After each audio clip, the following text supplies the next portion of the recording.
तीन ଭାରସାମ୍ୟ ହରାଇ ରାସ୍ତାରେ ଓଲଟିଲା ସାବୁନ ବୋଝେଇ ଟ୍ରକ୍।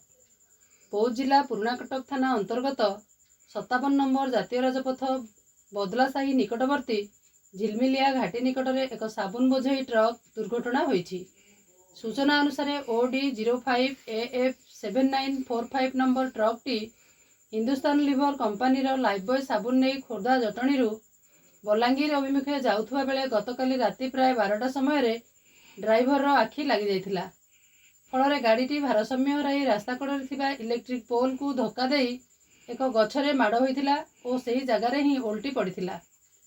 ଏଥିରେ କାହାରି କିଛି କ୍ଷତି ହୋଇନଥିବା ବେଳେ ଘଟଣାସ୍ଥଳରେ ଆଡ଼େଣିଗଡ଼ ପୋଲିସ ପହଞ୍ଚି ଘଟଣାର ତଦନ୍ତ କରୁଥିବା ଜଣାପଡ଼ିଛି।